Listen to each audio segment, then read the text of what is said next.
S S ಟಿವಿಯಲ್ಲಿ ಜಾಹೀರಾತು ನೀಡಲು ಈ ನಂಬರಿಗೆ ಸಂಪರ್ಕಿಸಿ. ನಮಸ್ಕಾರ ಎಲ್ಲರಿಗೂ. ಇವತ್ತು ನಾನು ಈ ಪ್ರೆಸ್ ಮೀಟ್ ಕರೆಯೋದಕ್ಕೆ ಕಾರಣ ಏನಂದರೆ, ನನ್ನ ಮೇಲೆ ಒಂದು ಅಲಿಗೇಷನ್ ಆಗಿದೆ. ನಾನು ಯಾರೋ ಒಬ್ಬರಿಗೆ ಲೈಂಗಿಕ ಕಿರುಕುಳ ಕೊಡ್ತಾ ಇದ್ದೀನಿ ಅಂತ. ಸೊ ಆ ಉದ್ದೇಶದಲ್ಲಿ ಅದರ ವಿಚಾರದಲ್ಲಿ ಕ್ಲಾರಿಫಿಕೇಶನ್ ಕೊಡೋಕ್ಕೆ ಅಂತ ಇವತ್ತು ಈ ಪ್ರೆಸ್ ಮೀಟ್ ಕರೆದಿದ್ದೀನಿ. ತಮಗೇನಾದರೂ ಕ್ಲಾರಿಫಿಕೇಶನ್ ಬೇಕು ಅಂದರೆ ನನ್ನ ಕಡೆಯಿಂದ ಕ್ಲಾರಿಫೈ ಮಾಡೋದು ಇಷ್ಟೇ. ನನಗೆ ಅವರ ಸಂಬಂಧ 2 ವರ್ಷ ಹಿಂದೆನೇ ಮುಗಿದೋಗಿರೋಂಥ ಕತೆ. ಸೊ 2 ವರ್ಷ ನಂತರ ಇವಾಗ ಏನಕ್ಕೆ ಬಂದು ಏನು ಮಾಡಿದ್ದಾರೆ ಅಂತ ನನಗೆ ಒಂದು ಸ್ವಲ್ಪ ಸರ್ಪ್ರೈಸ್ ಆಗಿದೆ. ಸೊ 2 ವರ್ಷದಿಂದ ಕಾಂಟ್ಯಾಕ್ಟಲ್ಲಿ ಇಲ್ಲದೆ ಇರೋಂಥ ಒಬ್ಬರ ಜೊತೆ ಹರಾಸ್ಮೆಂಟ್ ಆಗಲಿ, ಇಲ್ಲ ಸ್ಟಾಕಿಂಗ್ ಆಗಲಿ, ಇಲ್ಲ ಅವ್ರಿಗೆ ಟ್ರಬಲ್ ಕ್ರಿಯೇಟ್ ಮಾಡೋದಾಗಲಿ ಅನ್ನೋದು, I think it's impossible thing that anybody can do when you not in touch with somebody for 2 long years. So ಅದರಿಂದ ಈ ಕ್ಲಾರಿಫಿಕೇಶನ್ ಕೊಡಬೇಕು ಅಂತ ನಾನು ಇವತ್ತು ನಿಮ್ಮ ಮುಂದೆ ಬಂದಿದ್ದೀನಿ.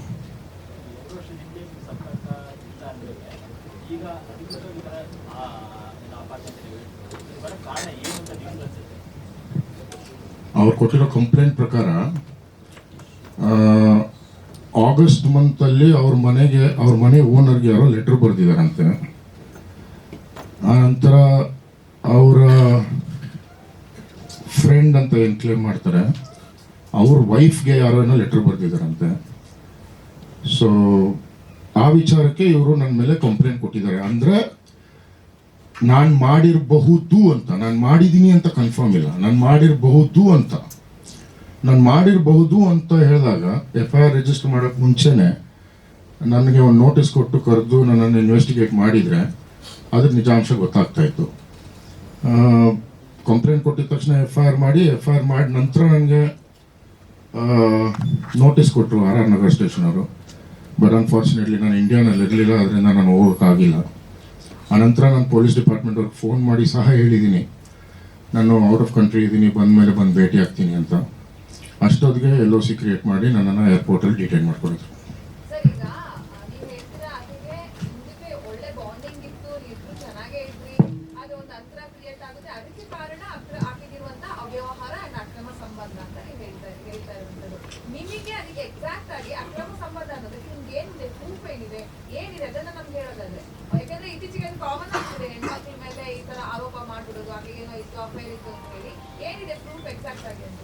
ಅದಕ್ಕೂ ಮೊದಲು ಎಲ್ಲ ಕಡೆ AVR ಅರವಿಂದ ವೆಂಕಟೇಶ ರೆಡ್ಡಿ ಒಬ್ಬ ನಟಿಗೆ ಲೈಂಗಿಕ ಕಿರುಕುಳ ಕೊಡ್ತಿದ್ದಾರೆ ಅಂತ ಆಲ್ರೆಡಿ ಎಲ್ಲ ಕಡೆ ನಿಮ್ಮ ಹೆಸರು ಹೋಗ್ತಿದೆ. ಸಾಧ್ಯ ಆದರೆ ಆ ನಟಿ ಹೆಸರು ನೀವು ತಗೋಬೋದಾ? ಪ್ರಪಂಚಕ್ಕೆಲ್ಲ ಗೊತ್ತಿರೋದೇ ಹೆಸರನ್ನ ನನ್ನ ಬಾಯಲ್ಲಿ ಹೆಸರು ಹೇಳೋಕ್ಕೂ ಇಷ್ಟಪಡಲ್ಲ, ದಯವಿಟ್ಟು ಕ್ಷಮಿಸಿ. ಬಟ್ ಎಲ್ಲರಿಗೂ ಗೊತ್ತಿರೋ ವಿಚಾರ ಅದು. ಮೇಡಮ್, ನಿಮ್ಮ ಹೆಸರು ಹೋಗ್ತಾ ಇದೆ, ಬಟ್ ಅವರ ಹೆಸರನ್ನ ಇನ್ನೂ ತಗೊಂಡಿಲ್ಲ. ಅದಿರೋ ಅಡ್ವಾಂಟೇಜ್ ಅಲ್ವಾ. So we have to abide by the law. We can't overrule it.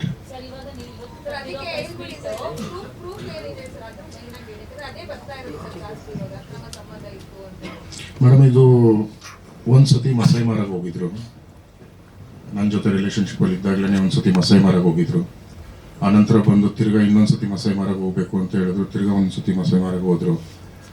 ಆನಂತರ ಇವರಿಬ್ಬರದು ರೆಗ್ಯುಲರ್ ಫೋನ್ ಕಾಂಟ್ಯಾಕ್ಟ್ಸ್ ರೆಗ್ಯುಲರ್ ಆಗಿತ್ತು, ಯಾಕಂದರೆ ಫೋನಲ್ಲಿ ಗೊತ್ತಾಗ್ತಾ ಇತ್ತು. Because we will living together.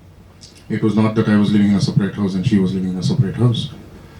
So I could relate what was happening anta. So 2-3 ಸತಿ ನಾನು question ಕೇಳಿದೆ, she ignored it. ಒಂದು ಸತಿ ನನಗೆ ಬ್ರದರ್ ಥರ ಅಂತ ಅಂದರು, ಇನ್ನೊಂದು ಸತಿ ಫಾದರ್ಲಿ ಫಿಗರ್ 55 years old ಮನುಷ್ಯ ಅಂತ ಅಂದಿದ್ರು. ಆನಂತರ ಟ್ಯಾಂಜಾನಿಯಾಗೆ ಹೋಗ್ಬೇಕಾದ್ರೆ I got to know that he's a married man with a kid ಅಂತ. ಟ್ಯಾಂಜಾನಿಯಿಂದ ಬಂದ ಮೇಲೆ ಅವ್ರ regular phone contacts, regular phone conversations overheard ಮಾಡಿದಾಗ ಐ ಗಾಟ್ ದ ಸಸ್ಪಿಷನ್ ಬಂದಾಗ ಕೇಳಿದೆ. ಸುಮಾರು ಫೋಟೋಗ್ರಾಫ್ಸ್ ಪೋಸ್ಟ್ ಮಾಡಿದರು, ಸುಮಾರು ಫೋಟೋಗ್ರಾಫ್ಸ್ ಅವ್ರ ಫೋನಲ್ಲಿತ್ತು. ಆನಂತರ ಸುಮಾರು ಸತಿ ಕಮ್ಯುನಿಕೇಟ್ ಮಾಡ್ತಾಯಿದ್ರು. ಸೊ ಆ ಡೌಟ್ ಮೇಲೆ ಕೇಳಿದ್ದಕ್ಕೆ ದಟ್ಸ್ ವೆನ್ ಎವ್ರಿಥಿಂಗ್ ಸ್ಟಾರ್ಟೆಡ್.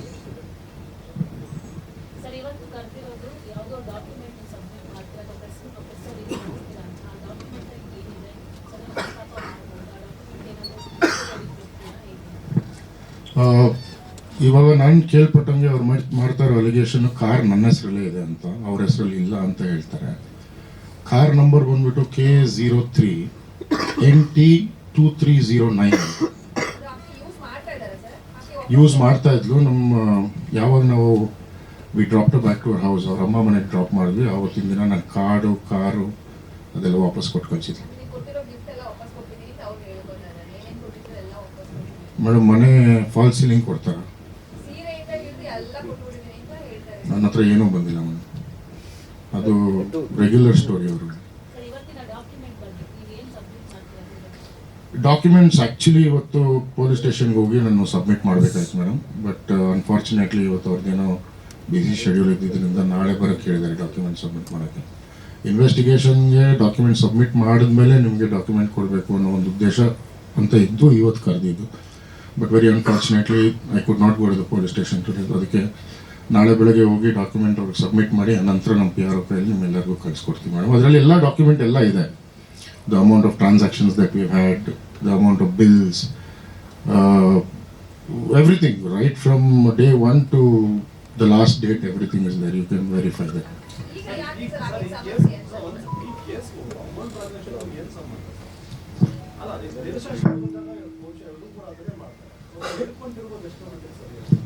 ಅವ್ರು ಹೇಳ್ತಾರೆ ಅವ್ರ ಕೆಪಾಸಿಟಿ ಏನಿದೆ, ಅವ್ರ ಲೆಗಸಿ ಏನಿದೆ, ಅದ್ರ ತಕ್ಕಂತೆ ನಮಗೆ ಇಟ್ಕೊಂಡಿದ್ದಾರೆ ರಿಲೇಶನ್ಶಿಪ್ ಇದ್ದಾಗ.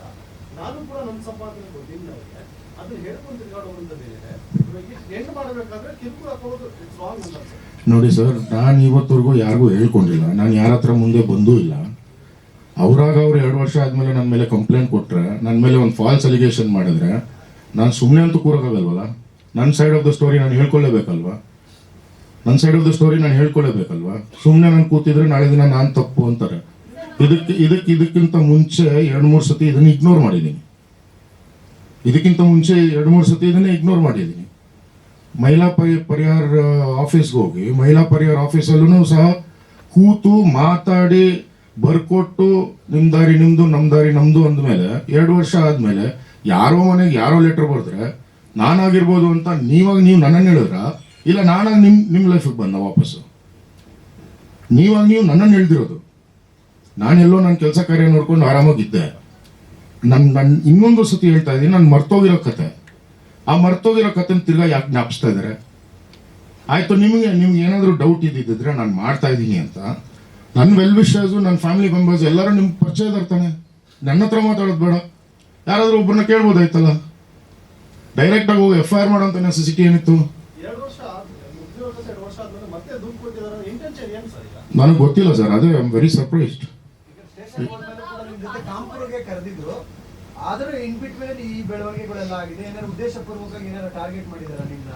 ಇದೇನಾಯ್ತಂದ್ರೆ ಫಸ್ಟ್ FIR ಮಾಡಿದ ನಂತರ ನಮ್ಮ ಫ್ಯಾಮಿಲಿ ಫ್ರೆಂಡ್ ಆಗಿ ಅಡ್ವೊಕೇಟ್ ಯಾರಿದ್ದಾರೆ ಶೈಲೇಶನವರು ಅವ್ರ ವೆಲ್ವಿಷರ್ ಒಬ್ಬರ ಹತ್ರ ಮಾತಾಡಿದಾಗ ಆಯಿತು, ನನಗೆ I had a suspicion, so I will withdraw it ಅಂತಲೂ ಹೇಳಿ ಅದಕ್ಕೊಂದು ಡ್ರಾಫ್ಟು ಕ್ರಿಯೇಟ್ ಮಾಡಿಕೊಂಡು ಡ್ರಾಫ್ಟು ಕಳಿಸಿದ್ದಾರೆ. ಡ್ರಾಫ್ಟ್ ಕಳಿಸಿದ ನಂತರ ನಾನು ಡ್ರಾಫ್ಟ್ ಸೈನ್ ಮಾಡಲ್ಲ, ನನ್ನ ಡಿಮಾಂಡ್ ಇದೆ ಅಂದಾಗ we did not accept it. ಕೊಡೋ ನೆಸೆಸಿಟಿ ನಮಗಿಲ್ಲ, ಯಾಕಂದರೆ ನಾವೇನು ಮಾಡಿಲ್ಲ. ಆನಂತರ ಹೋಗಿ ಕಮಿಷನರ್ ಆಫೀಸಲ್ಲಿ ಕಮಿಷನರ್ ಸಾಹೇಬ್ರ ಹತ್ರ ಕೂತ್ಕೊಂಡು ಯಾವುದೋ ಒಂದು NGO ಕರ್ಕೊಂಡು ಹೋಗಿ, ನೀವು ಪೊಲೀಸವ್ರು ಆ್ಯಕ್ಷನ್ ತೊಗೊತಾ ಇಲ್ಲ ಅವ್ರ ಮೇಲೆ, ನಾನು ಕಂಪ್ಲೇಂಟ್ ಕೊಟ್ಟ ಮೇಲೆ ಅಂತ ಹೇಳಿ ನಾನು ನಿಮ್ಮ ಹೆಸರೆಲ್ಲ ಬರೆದು ಸೂಸೈಡ್ ಮಾಡ್ಕೊತೀನಿ ಅಂತ ರೈಟಿಂಗಲ್ಲಿ ಕೊಟ್ಟ ಮೇಲೆ ಪಾಪ ಪೊಲೀಸ್ ಅವ್ರಿಗೆ they had to do the job.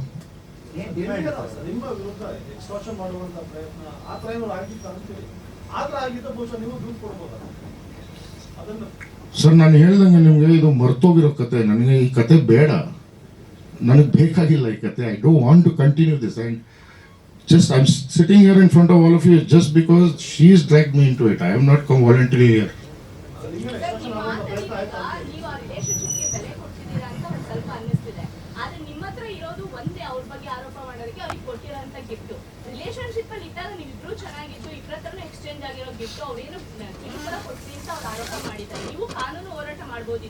But ಈ ತರ ಮೀಡಿಯಾದಲ್ಲಿ ಅವ್ರಿಗೆ ಕೊಟ್ಟಿರೋ ಗಿಫ್ಟ್ ಅನ್ನೇ ನೀವು ವಸ್ತುವಾಗಿ ಇಟ್ಕೊಂಡು ಹೇಳೋದು ಸರಿ ಇಲ್ಲ ಮೇಡಮ್. ಇವಾಗ ಕೊಟ್ಟಿರೋ ಗಿಫ್ಟ್ನ ವಸ್ತುವಾಗಿ ಇಟ್ಕೊಂಡು ನಾನು ಹೇಳ್ತಾ ಇಲ್ಲ. ನಾನು ಹೇಳಿದ್ದೀನಿ, ಸುಮಾರು ಸತಿ ಹೇಳಿದ್ದೀನಿ. ನನಗೆ ಹೇಳೋಕೆ it's a very embarrassing thing and I don't want to talk about it.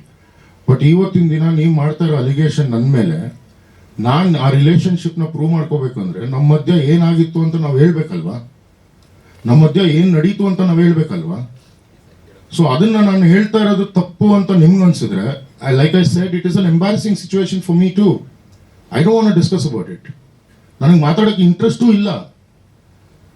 But ನೀವು ನನ್ನನ್ನು ಹೇಳ್ಕೊಂಡು ಬಂದು ತಿರ್ಗಾ ವಾಪಸ್ಸು ಇವತ್ತು ನನ್ನನ್ನು ನಿಲ್ಸಿರೋದು ಎಲ್ಲಿ? ನೀವು ಬೀದಿಯಲ್ಲಿ ನಿಲ್ಸಿದ್ದೀರ ನನ್ನನ್ನು. ನನಗೂ ಒಂದು ರೆಸ್ಪೆಕ್ಟ್ ಅನ್ನೋದಿದೆ, ನನ್ನ ಫ್ಯಾಮಿಲಿಗೂ ಒಂದು ರೆಸ್ಪೆಕ್ಟ್ ಅನ್ನೋದಿದೆ. ನನ್ನ ಮನೆಯಲ್ಲೂ ತಂದೆ ಇದ್ದಾರೆ, ತಾಯಿ ಇದ್ದಾರೆ, ಅಕ್ಕ ಇದ್ದಾರೆ, ತಂಗಿ ಇದ್ದಾರೆ. ಇವತ್ತು ನನ್ನನ್ನು ಬೀದಿಯಲ್ಲಿ ನಿಲ್ಲಿಸ್ಬಿಟ್ಟು ನೀವು ಮಜಾ ತಗೊಂತಾ ಇದ್ದೀರಾ ಅಷ್ಟೇ. ಈ ನನ್ನನ್ನು ಬೀದಿನಲ್ಲಿ ನಿಲ್ಸಿದ ಮೇಲೆ ನನ್ನ ಬೀದಿನಲ್ಲಿ ನಿಲ್ಸೋದಕ್ಕೆ ಉದ್ದೇಶ ನನಗೂ ಇಲ್ವಾ? ಯಾಕಂದ್ರೆ ಇದಕ್ಕೆ ಮುಂಚೆ 3 ಸತಿ ಆಗಿದೆ ಇದೇ ಥರ. ನಾನು 3 ಸತಿನೂ ಯಾರ ಮುಂದೆ ಬಂದಿಲ್ಲ.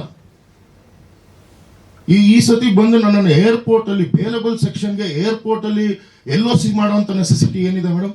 ಅಲ್ಲ ಸರ್, ನಾನು ಏನಾಗ್ತದೆ ಅನ್ನೋದು ಅರ್ಥ ಆಗ್ತದೆ. ಈಗ ಅದೆಲ್ಲ ನೀವು ಮಾಡ್ತಾರೆ, ನಮ್ಗೆ ಕನ್ಫ್ಯೂಷನ್. ಈಗ ಯಾಕೆ ಎಲ್ಲ ಮುಗ್ದೋಯ್ತು, ಇವಾಗ ಯಾಕೆ ಬಂದ್ರು ಅಂತಂದ್ರೆ ನಮ್ಗೆ ಅವ್ರು ಹೇಳೋದೇನಪ್ಪ ಅಂದ್ರೆ, ಈಗ ಸೋಷಿಯಲ್ ಮೀಡಿಯಾದಲ್ಲಿ ಇತ್ತೀಚೆಗೆ ನಾನು ಸ್ವಲ್ಪ ಆಕ್ಟಿವ್ ಆದ್ರೆ ಅದಕ್ಕೆ ಅವ್ರದನ್ನು ಕಂಡು ಅವ್ರು ಹಿಂಗೆಲ್ಲ ಮಾಡಿ. ಅಯ್ಯೋ ಮೇಡಮ್, ಸೋಷಿಯಲ್ ಮೀಡಿಯಾನಲ್ಲಿ ನನ್ನ ಅವಳ ಪ್ರೊಫೈಲ್ನ ಬ್ಲಾಕ್ ಮಾಡಿ 2 ವರ್ಷ ಆಯ್ತು.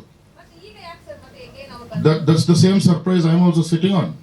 ಸರ್ 2 ವರ್ಷ ರಿಲೇಶನ್ಶಿಪ್ ಕಟ್ ಆಗಿದೆ ಅಂದ್ಮೇಲೆ ಈಗ ಸುಮ್ನೆ ಹೋಗಿ ಅವರು ಲೈಂಗಿಕ ಕಿರುಕುಳ ಕೊಟ್ಟರು ಅಂತ ಕೊಡೋ ಮೇಡಮ್, ಫಸ್ಟ್ ಆಫ್ ಆಲ್ ಲೈಂಗಿಕ ಕಿರುಕುಳ ಅಂದ್ರೆ ನಿಮ್ಮ ಪ್ರಕಾರ ಏನರ್ಥ? ಅಲ್ಲ, ನಿಮ್ಮ ಪ್ರಕಾರ ಏನರ್ಥ? It is so shed, it is sexual harassment ಅಂತ ಅಲ್ವಾ? 2 ವರ್ಷದಿಂದ ನನಗೆವರೆಗೂ ಸಂಬಂಧ ಇಲ್ಲ ಅಂದ್ರೆ ಸೆಕ್ಷುಯಲ್ ಹರಾಸ್ಮೆಂಟ್ ಎಲ್ಲಿಂದ ಬರ್ತದೆ ಮೇಡಮ್? ನಮ್ಗಳಿಗೆ ಹೇಗೆ ಗೊತ್ತು ಸರ್? ಅಲ್ಲ, ಮತ್ತೆ ಬರೀತಾ ಇರೋದು ಅಲ್ಲಿ ಕಂಪ್ಲೇಂಟ್ ಆಗಿರೋದು ದಟ್ ಐ ಆಮ್ ಸ್ಟಾಕಿಂಗರ್ ಅಂತ, ಬರ್ದಿರೋದು ಲೈಂಗಿಕ ಕಿರುಕುಳ ಅಂತ. ನೀವೇ ಸರ್, ಈಗ ಒಂದು ಚಿಕ್ಕದು ನಮ್ಗೆ ಗೊತ್ತಿಲ್ಲ, ನಿಮ್ ಗಲಾಟೆ ಆದ್ಮೇಲೆ ನಿಮ್ಗೆ ಇಷ್ಟ ರಿಲೇಶನ್ಶಿಪ್ ಇದೆ ಗೊತ್ತಾಯ್ತು. ಆಕ್ಚುಲಿ ನೀವು ಅವ್ರನ್ನ ಫಸ್ಟ್ ಕಂಡಿದ್ದೆಲ್ಲಿ, ನಿಮ್ಮ ಮತ್ತು ಅವರ ಬಾಂಧವ್ಯ ವೃದ್ಧಿಯಾಗಿದ್ದೆಲ್ಲಿ, ಒಂಚೂರು ಚಿಕ್ಕ ಕಥೆ ಹೇಳಿ ಸರ್.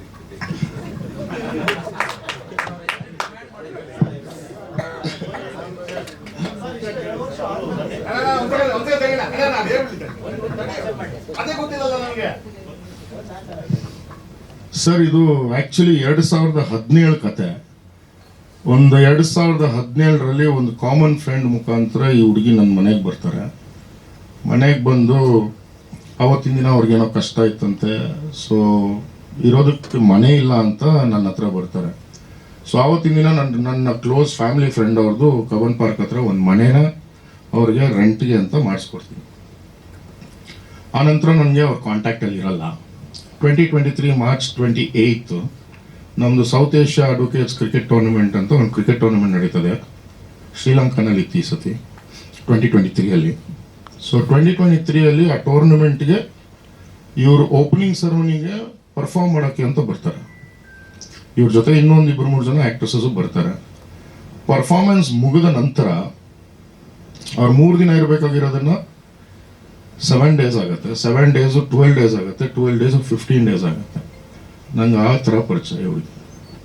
ಸರ್ ಇನ್ನೊಂದು ಹೇಳ್ತಾರೆ ಸರ್, ಹಾಸ್ಪಿಟಲ್ಗೆ ಸೇರ್ತಾರಂತೆ 1.5 ವರ್ಷದ ಐಸಿಯು ಇರ್ತಾರಂತೆ. ಹಾಸ್ಪಿಟಲ್ ಕರೆಕ್ಟ್ ಆಗಿದೆ, ಅವ್ರು ಆ ಟೈಮಲ್ಲಿ ಐಸಿಯುದಲ್ಲಿ ಕೂಡ ನಮ್ಗೆ ಹರಾಸ್ ಮಾಡಿದ್ದಾರೆ ಅನ್ನೋ ಮಾತನ್ನ ಹೇಳ್ತಾರೆ. ಸರ್, ಫಸ್ಟ್ ಆಫ್ ಆಲ್ ಒಂದು ಕ್ವಶನ್ ನಾನು ತಮ್ಮೆಲ್ಲರನ್ನೂ ಕೇಳ್ತೀನಿ. 100 ಟ್ಯಾಬ್ಲೆಟ್ ತೊಗೊಂಡಿದ್ರೆ ಬದುಕ್ತಾರ? Simple question. 100 ಪ್ಯಾರಾಸಿಟಮಾಲ್ ತೊಗೊಂಡ್ರೆ ಬದುಕೋ ಸಾಧ್ಯತೆ ಇದೆಯಾ? ನಾನು ಎಷ್ಟೇ ಸ್ಟಮಕ್ ವಾಶ್ ಮಾಡಿಸಿದ್ರು ಬದುಕೋ ಸಾಧ್ಯತೆ ಇದೆಯಾ? ಫಸ್ಟ್ ಅದೇ ರಾಂಗ್ ಅಲಿಗೇಷನ್ ಅಲ್ವಾ? ಇನ್ನೊಂದು, MLC ಮಾಡಿಸ್ತೀನಿ ಅಂತ ನಾನು ಫೋರ್ಸ್ ಮಾಡಿದೆ ಆಸ್ಟರ್ ಹಾಸ್ಪಿಟ್ಲಲ್ಲಿ. MLC ಮಾಡೋದು ಬೇಡ ಅಂತ ಅವ್ರು ರಿಕ್ವೆಸ್ಟ್ ಮಾಡಿಕೊಂಡು ಅವ್ರ ತಂದೆ ತಾಯಿಗೆ ವಿಚಾರ ಗೊತ್ತಾಗಬಾರ್ದು ಅಂತ ಹೇಳಿದ್ದಕ್ಕೆ ನಮ್ಮ ಬೇರೆ ಹಾಸ್ಪಿಟಲ್, ನಾವು ಬೇಕಾಗಿರೋ ಹಾಸ್ಪಿಟಲ್ಗೆ ಶಿಫ್ಟ್ ಮಾಡಿದ್ವಿ. ಅಲ್ಲಿ ಶಿಫ್ಟ್ ಮಾಡಿ ಅಲ್ಲಿ ICUನಲ್ಲಿ ಇವರು ಫೋನ್ ಇಟ್ಕೊಂಡಿದ್ರು. ನಾನು ಅವ್ರಿಗೆ ಅಟೆಂಡೆಂಟ್, ICU ಅಟೆಂಡೆಂಟ್ ನಾನು. ಸೊ ಡಾಕ್ಟರ್ ಕರೆದು ನನ್ನನ್ನು, ಸರ್ ಫೋನ್ ಯೂಸ್ ಮಾಡ್ತಾ ಇದ್ದಾರೆ, ದಯವಿಟ್ಟು ಫೋನ್ ಈಸ್ಕೊಳ್ಳಿ ಅಂತ. ನನಗೆ ಫೋನ್ ಈಸ್ಕೊಳ್ಳೋದಕ್ಕೆ ನಾನು ಕೊಡೋಲ್ಲ ಅಂತ ಗೊತ್ತಿತ್ತು. ಸೊ ನಾನು ಹೇಳಿದೆ ಅವ್ರಿಗೆ ಕೊಟ್ಬಿಡು, ಅವ್ರು ಸೇಫ್ಟಿ ಲಾಕರಲ್ಲಿ ಇಡ್ತಾರೆ, ನಾಳೆ ಬೆಳಗ್ಗೆ ಡಿಸ್ಚಾರ್ಜ್ ಆದಮೇಲೆ ಸೇಫ್ಟಿ ಲಾಕರಿಂದ ಈಸ್ಕೋ ಅಂತ ಹೇಳಿದೆ. ಕೊಡಲ್ಲ ಅಂದಾಗ ಹಿಂಗೆ ಕಿತ್ಕೊಂಡಾಗ ಕ್ಯಾನೆಲ್ಲ ಸ್ವಲ್ಪ ಓಪನ್ ಆಯಿತು. ಇಷ್ಟೇ ನಡೆದಿದ್ದು. ಇದು ಬಿಟ್ಟರೆ ಬಟ್ಟೆ ಹರಿದಾಕಿದ್ದು ಇನ್ನೊಂದು ಎಲ್ಲ ಸುಳ್ಳು. ಆರೋಪಕ್ಕೆ ನಿನ್ನೆ ನೀವು ಕ್ಲಾರಿಫಿಕೇಶನ್ ಎಲ್ಲ ಕೊಟ್ರಿ. ಸೊ ಇವತ್ತು ಮತ್ತೆ ನೀವು ಪ್ರೆಸ್ ಮೀಟ್ ಕರೆದಿರುವಂತದ್ದು. ಸೊ ಅಥವಾ ಇನ್ನೇನಾದ್ರೂ ಆ್ಯಕ್ಚುಲಿ ಇವತ್ತು ಡಾಕ್ಯುಮೆಂಟ್ಸ್ ಸಬ್ಮಿಟ್ ಮಾಡಬೇಕಾಯ್ತು madam, that was the main motive. But unfortunately ನನ್ನ ಪೊಲೀಸ್ ಡಿಪಾರ್ಟ್ಮೆಂಟ್ ಅಂದ್ರೆ ಯಾವ ತರ ಸರ್, ಏನು ಅಂತ? ಎಲ್ಲ ಡಾಕ್ಯುಮೆಂಟ್ಸ್ ಇದೆ madam, everything from top to bottom, including statements, car documents, bills, whatever you want, everything is there. Land documents ಎಲ್ಲ ಇದೆ. ಸರ್, ಈಗ ನಿಮ್ಮ ಫ್ಯಾಮಿಲಿಗೆ ಎಲ್ಲ ಗೊತ್ತಿತ್ತು, ಈಗ ರಿಲೇಟಿವ್ಸ್ ಫ್ರೆಂಡ್ಸ್ ಎಲ್ಲ ಗೊತ್ತಿತ್ತು, ಬಟ್ ಅವರ ತಂದೆ ತಾಯಿ ಅಥವಾ ಅವ್ರ ರಿಲೇಟಿವ್ಸ್ ಗೊತ್ತಿತ್ತು ವಿಚಾರ, ನೀವು ಅದನ್ನ ಭೇಟಿ ಮಾಡಿದ್ರೆ ಮದ್ವೆ ಆಗ್ಬೇಕು ಅಂತ ಅನ್ಕೊಂಡಿದ್ದೆ ಮನೆ ಗೃಹ ಪ್ರವೇಶದಲ್ಲಿ ಅವ್ರ ಮನೆ ಗೃಹ ಪ್ರವೇಶ ಮಾಡಿದೆ ಮೈಸೂರಲ್ಲಿ. ಆವತ್ತಿನ ದಿನ ಅವ್ರ ತಾಯಿನ ಭೇಟಿ ಮಾಡಿದ್ದೆ. ಅವ್ರ ತಾಯಿಗೆಲ್ಲ ಗೊತ್ತಿತ್ತು ಇದೆಲ್ಲ. ಜೂನ್ 10th 2024 ಎಂಗೇಜ್ಮೆಂಟ್ ಆಗಬೇಕು, ಜೂನ್ 11th ಮದುವೆ ಆಗಬೇಕು ಅಂತ ಡಿಸೈಡ್ ಆಗಿದ್ದು. ಅದಾದಮೇಲೆ ಇದೆಲ್ಲ ಆಗಿ ಏಪ್ರಿಲಲ್ಲಿ ಅವರು ಫೋನ್ಗಳೆಲ್ಲ ಸ್ವಿಚ್ ಆಫ್ ಮಾಡಿಕೊಂಡು ನಾನು ಏನು ಅಲಿಗೇಷನ್ ಮಾಡ್ತಾ ಇದ್ದೀನಿ ಅದೇ ಹುಡುಗನ ಜೊತೆ ಗೋವಾಲ್ ಕೂತಿದ್ರು. So that's when it all parted out. Ready sir, ನಿಮ್ಮ ಮೋಡ್ ಆಫ್ ರಿಲೇಶನ್ಶಿಪ್ ಯಾಕೆ ಬ್ರೇಕ್ ಆಯ್ತು ಅಂತ ನೀವು ಹೇಳಿಲ್ಲ, ಅವರು ಹೇಳಿ. ನಾನು ಹೇಳಿದ್ನಲ್ಲ, she had a relationship with another guy. She was double time. Sir, ನಾವು ಒಂದು ಬಾಂಡ್ ಪೇಪರ್ ಮುಖಾಂತರ ಇತ್ಯರ್ಥ ಮಾಡ್ಕೊಳ್ಳೋಕೆ ಪ್ರಯತ್ನ ಪಟ್ಟಿದ್ದು. ಅಲ್ಲಿ ನಾನು ಒಂದಷ್ಟು ಡಿಮ್ಯಾಂಡ್ ಇತ್ತು, ಆ ಒಂದು ಕಾರಣದಿಂದ ನಾನು ಅದು ಸೈನ್ ಹಾಕಿಲ್ಲ ಅಂತ ಅಂದ್ವಿ. ಆ ಡಿಮ್ಯಾಂಡ್ಗಳು ಏನು ಅಂತ ಹೇಳ್ಬೋದು? ಅದು ಹೇಳೋದು ಬೇಡ ಸರ್. ಅಲ್ಲ, It looks very cheap. ನೀವು ಸೈನ್ ಆಗಿಲ್ಲ ಅಂತಂದ್ರೆ ಸಮಥಿಂಗ್ ಅಲ್ಲಿ ಡೈವರ್ಟ್ ಆಗಿದೆ ಈ ಕೇಸು. ಹೌದು, ನಾನು ಸೈನ್ ಮಾಡಲ್ಲ, ಅವ್ರು ಸೈನ್ ಮಾಡಲ್ಲ ಅಂತ ಹೇಳಿದ್ರು. ಏನಿತ್ತು ಅಂತ ಸರ್ ಅವ್ರ ಕಾರಣ? ಅವ್ರದ್ದೇನೋ ಡಿಮ್ಯಾಂಡ್ಸ್ ಇತ್ತು, ನಾನು ಕೊಡಲ್ಲ ಅಂತ ಹೇಳಿದೆ. ಸರ್, ನಿಮ್ಗೆ ಎಕ್ಸ್ಟ್ರಾಕ್ಷನ್ ಮಾಡುವಂತ ಪ್ರಯತ್ನ ಆಗುತ್ತೆ ಸರ್ 2 ವರ್ಷದಲ್ಲಿ. ಆದ್ರಿಂದ ನೀವು ದುಡ್ಡು ಕೊಡ್ಬೇಕು. ಇಲ್ಲ ನನಗೆ ಅವ್ರು ನನಗೆ ಯಾವತ್ತೂ ಕಾಂಟ್ಯಾಕ್ಟ್ ಮಾಡಿಲ್ಲ, ನಾನು ಅವ್ರಿಗೆ ಯಾವತ್ತೂ ಕಾಂಟ್ಯಾಕ್ಟ್ ಮಾಡಿಲ್ಲ. ಆ ಹುಡುಗಿ ಸಹ ಆವತ್ತಿನ ದಿನ ಮೊಬೈಲ್ ಆಫ್ ಮಾಡಿ ಹೋದ್ಮೇಲೆ ನಾನು I didn't try to get in touch with her, not do I have a number, I don't know anything about her whereabouts. Sir, ಈಗ ಮತ್ತೊಬ್ಬ ನಟಿ ವಿರುದ್ಧನೂ ಕೂಡ ಅವರು ಅಲಿಗೇಷನ್ ಮಾಡ್ತಾರೆ, ಅಂದ್ರೆ ದೂರದಲ್ಲಿ ಉಲ್ಲೇಖ ಮಾಡ್ತಾರೆ. ಸೊ ಅವರ ಇನ್ವಾಲ್ವ್ಮೆಂಟ್ ಏನಿತ್ತು ಅಂತೀರಾ? ನಿಮ್ಗೇನು ಅವ್ರು ಕ್ಲೋಸ್ ಇದ್ರಾ, ಪರಿಚಯ ಇದ್ರಾ, ಅಥವಾ ಫಾಲೋ ಮಾಡ್ಕೊಂಡು ಫೋಟೋ ತೆಗೆದಿರೋದು ನಿಜಕ್ಕೂ ನಿಜ ನನಗೇನು? ಅವ್ರು ನಿಮ್ಗೆ ಫೋಟೋ ಕಳಿಸ್ತಾ ಇದ್ರು ಅಂತ ಸುಳ್ಳು. She was one of our brand ambassadors in Raj cup 2024. ಅದು ಬಿಟ್ಟರೆ ನನಗೆ ಅವ್ರಿಗೆ ಅಷ್ಟೇ ಪರಿಚಯ. ಮತ್ತೆ ಯಾಕೆ ಸರ್ ಅವ್ರ ಹೆಸರು ಬಂತು? ಅದನ್ನು ಅವ್ರನ್ನೇ ಕೇಳಬೇಕು. ಏರ್ಪೋರ್ಟ್ ಅಲ್ಲಿ ಮತ್ತೆ ಫ್ಲೈಟ್ ಅಲ್ಲಿ ಆಕೆ ಇರುವಂತಹ ಫೋಟೋಸ್ಗಳನ್ನ ನೀವು ತೆಗೆಸಿದ್ದೀರಾ ಅನ್ನುವಂಥ ಅಲಿಗೇಷನ್ ಮಾಡ್ತಾರೆ. ಏರ್ಪೋರ್ಟಲ್ಲಿ ಫ್ಲೈಟ್ ಒಳಗಡೆ ನನಗೆ ಯಾರಾದರೂ ಪರಿಚಯ ಇರ್ತಾರೆ ಫೋಟೋ ತೆಗಿ? ಏರ್ಪೋರ್ಟ್ ಹೆಂಗಾಗತ್ತೆ ಮೇಡಮ್? ಸೆಕ್ಯೂರಿಟಿ ದಾಟ್ಬಿಟ್ಟು ಹೋದ್ಮೇಲೆ ನನ್ನ ಹತ್ರ ಟಿಕೆಟ್ ಇಲ್ಲ ಅಂದರೆ ಒಳಗಡೆನೇ ಹೋಗೋಕ್ಕಾಗಲ್ಲ, ಬೋರ್ಡಿಂಗ್ ಪಾಸ್ ಇಲ್ಲ ಅಂದರೆ ಫ್ಲೈಟ್ ಒಳಗಡೆನೇ ಹೋಗೋಕ್ಕಾಗಲ್ಲ. So where the question of taking photographs? ಆಯಿತು, ಫೋಟೋಗ್ರಾಫ್ಸ್ ತೊಗೊಂಡಿದ್ರು, ವಿಡಿಯೋಸ್ ತೊಗೊಂಡಿದ್ರು, ಅದು ನಾವೇ ತೆಗೆದಿದ್ದೀವಿ ಅಂತ ಏನು guarantee? You are living with a married man. I am sorry, you are making this allegation right now, it is truth. You are living with a married man. ಅವ್ರು ಎಂಟಿ ಮಾಡಿಸಿರೋ ಅಂತ ಏನು ಗ್ಯಾರಂಟಿ? ಇಲ್ಲ ಅವ್ರು ವೆಲ್ ವಿಶರ್ಸ್ ಮಾಡಿಸಿರೋ ಅಂತ ಏನು guarantee? ಅದಕ್ಕೆ ನಾವೇ ಸಿಕ್ಕದ್ವಾ? ನಾವೇ ಮಾಡಿಸಿರ್ಬೇಕಾ? ಒಂದಿನ ಫ್ರೆಂಡು ಮೇಡಮ್, 2 ದಿನ ಫ್ರೆಂಡು, 3ನೇ ದಿನ ಫ್ರೆಂಡು, 4ನೇ ದಿನ ಡೌಟು, 5ನೇ ದಿನ ಸಸ್ಪಿಷನ್, 6ನೇ ದಿನ ಇನ್ವೆಸ್ಟಿಗೇಷನು, 7ನೇ ದಿನ ಕನ್ಕ್ಲೂಷನ್ನು. ಎಷ್ಟು ದಿನ ಅಂತ ಒಂದು ಎಕ್ಸ್ಟ್ರಾ ಮ್ಯಾರಿಟಲ್ ಅಫೇರ್ನ ಮುಚ್ಚಿಡೋಕ್ಕಾಗತ್ತೆ ನಾವು? How long can you keep it hidden? ಅದನ್ನ ನಾವೇ ತೆಗೆದ್ವಿ, ನಾವೇ ಮಾಡಿಸಿದ್ವಿ ಅಂತ ನೀವು ಸುಮ್ಮನೆ ನಮ್ಮ ಮೇಲೆ ಆರೋಪ ಹಾಕಿದ್ರೆ? ಇಷ್ಟೆಲ್ಲ ಆಗಿದೆ ಸರ್, ಅವರು ಕಾನೂನು ಮುಖಾಂತರ ಹೋರಾಟ ಮಾಡಿದ್ರೆ ಇಷ್ಟೆಲ್ಲ ನೀವು ಬೀದಿಗೆ ತಂದಿದ್ದೀರಿ ಅಂತ ನೀವೇನಾದ್ರೂ ಇದಕ್ಕೆ ಕಾನೂನು ಮುಖಾಂತರ ಉತ್ತರ ಕೊಡ್ತೀರಾ ಅಥವಾ ಏನಾರ ಮಾಡ್ತೀರಾ? ಏನು ಸರ್, ಕಂಪ್ಲೇಂಟ್ ಕೊಡಬೇಕಾಯ್ತು ಅಂದ್ರೆ ಸಾವಿರಾರು ಕಂಪ್ಲೇಂಟ್ ಕೊಡ್ಬೋದಾಯ್ತು. ಸಿವಿಲ್ ಸೂಟ್ ಹಾಕಬೇಕು ಅಂದಿದ್ರೆ ಇಷ್ಟೊತ್ತಿಗೆ ರಿಕವರಿ ಸೂಟ್ಗಳು ಒಂದು 10 ಹಾಕ್ಬೋದಾಯ್ತು. 2 ವರ್ಷವರೆಗೂ ಕಾಯೋ ನೆಸೆಸಿಟಿ ನನಗೆ ಇರಲಿಲ್ಲ. 10 ರಿಕವರಿ ಸೂಟ್ ಹಾಕ್ಬೋದಾಯ್ತು. ನಾನು ಯಾವುದೇ ತರ ಕಾನೂನು, I didn't want to take any legal action is because I want to end it. ಆಗೋದೆಲ್ಲ ಒಳ್ಳೇದಕ್ಕೆ ಅಂತಾರ, ಆ ಥರ ಜಸ್ಟ್ ಫಿನಿಶ್ ಅಂಡ್ ಗಾನ್. ಈಗ ಮತ್ತೆ ಶುರುವಾಗಿದೆಯಲ್ಲ ಸರ್, ಈಗ ಮತ್ತೆ ಶುರುವಾಗಿದೆ, ಏನು ಮಾಡೋಣ? ಅದಕ್ಕೆ ಹೇಳಿ ಬೀದಿಗೆ ತಂದು ನಿಲ್ಸೋರು ನಮ್ಮನ್ನ ಅಂತ. ಈಗೆಲ್ಲ ಹೋಗ್ತೀರಾ ಅಂತ ಸರ್? ಮುಂದೆ ಏನು ಸರ್? ಅವ್ರು ಏನು ಕೇಸ್ ಹಾಕಿದ್ರು ಅದನ್ನೇ ಲೀಗಲ್ ಆಗಿ ಫೈಟ್ ಮಾಡ್ತೀನಿ. ಡಿಮ್ಯಾಂಡ್ ಆಕ್ಷನ್ ಇಲ್ಲ. ಸರ್, ನಾನು ಆಕ್ಷನ್ ತೊಗೊಂಡ್ರೆ ಅವ್ರು ತಡೆಯೋಕ್ಕಾಗಲ್ಲ, ಯಾಕಂದ್ರೆ ಅಷ್ಟು ಪ್ರೂಫ್ ಇದೆ ನನ್ನ ಹತ್ರ. ಸರ್, ನಿಮ್ಗೆ ಡಿಮ್ಯಾಂಡ್ ಮಾಡಿದ್ರಂದ್ರಲ್ಲ, ನಾನು ತಡೆಯೋಕ್ಕಾಗಲ್ಲ, ನಿಜ ಹೇಳ್ತಾ ಇದ್ದೀನಿ. ಸರ್, ನೀವೀಗ ಹೆಂಗೂ ಬೀದಿಲಿ ನಿಂತಿದ್ದೀರಾ, ನಿಮ್ಮೊಂದು ಹೆಸರು ಇತ್ತು, ಇವಾಗ ಯಾಕೆ ನೀವು ಆಕ್ಷನ್ ತಗೊಳ್ಬಾರ್ದು ಅಂತ ಹೇಳಿ? ಮೇಡಮ್, ತೊಗೊಂಡು ಏನು ಮಾಡಲಿ? ಒಂದು ನಿಮಿಷ ಮೇಡಮ್, ತಮ್ಮ ಕ್ವಶನ್ಗೆ ಹೇಳ್ತೀನಿ.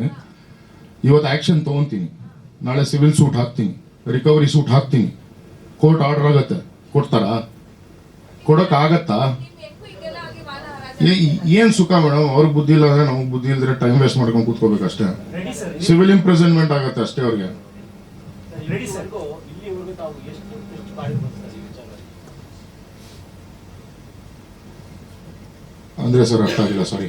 ಎಷ್ಟು ಹಣ ಖರ್ಚಾಗಿರ್ಬೋದು ಇಲ್ಲಿವರೆಗೂ ನಿಮ್ಮ ಇವರ ಒಡನಾಟಕ್ಕೆ?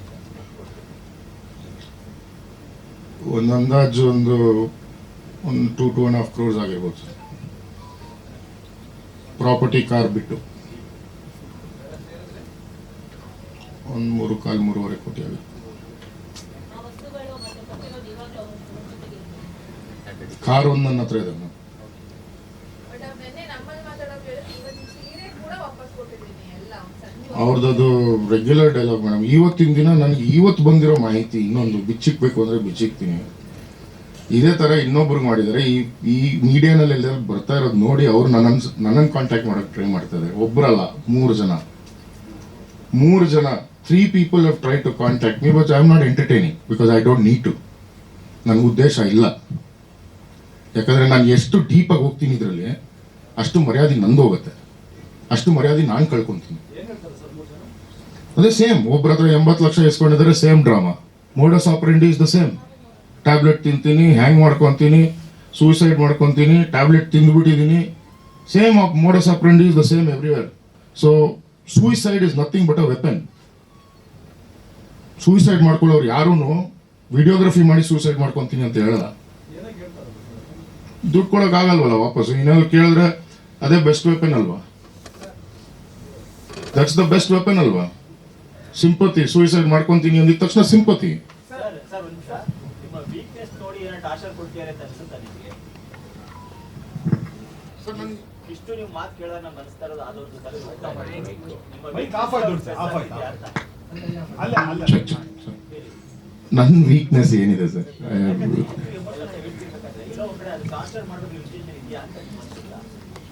ನನಗೆ ನಿಜವಾಗ್ಲೂ ಅರ್ಥ ಆಗ್ತಿಲ್ಲ sir. It is been a very very surprising act for me. And ನಾನು ಮೋಸ್ಟ್ ಆಫ್ ದ ಟೈಮ್ ಈ ನಡುವೆ, ಎಸ್ಪೆಷಲಿ ಆಫ್ ಲೇಟ್, ನಾನು ಮೋಸ್ಟ್ ಆಫ್ ದ ಟೈಮ್ ಇಂಡಿಯಾನಲ್ಲೇ ಇರಲ್ಲ.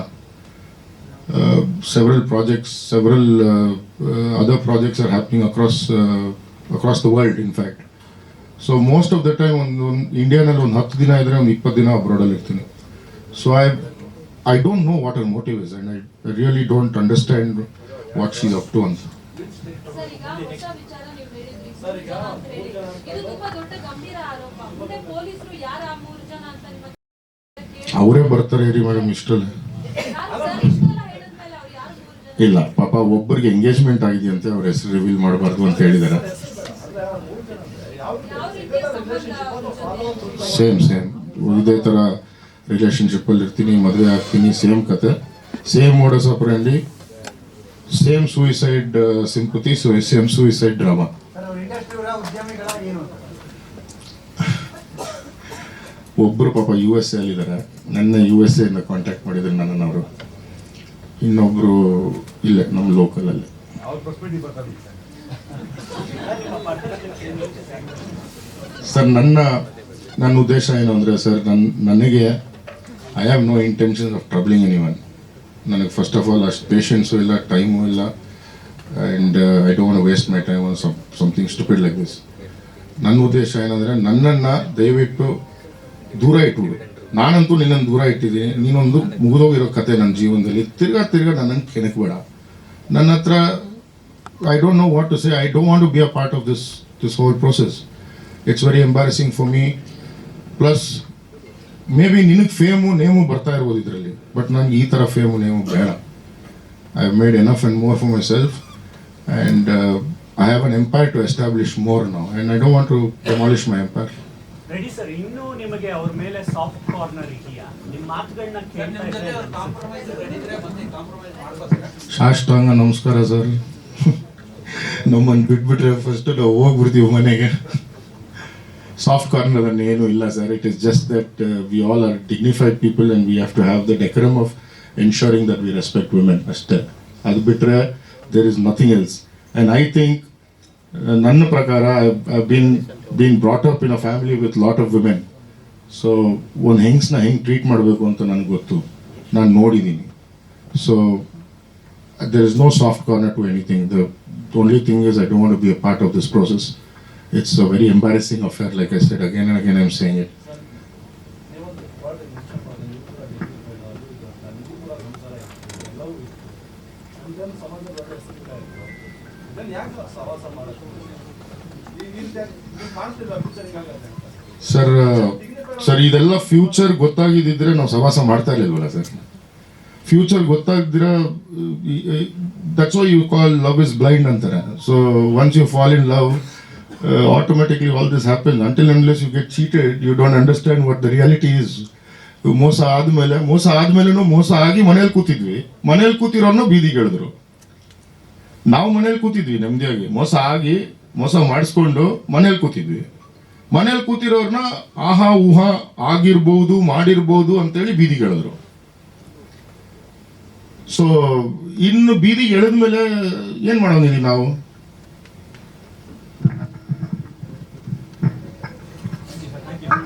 Thank you.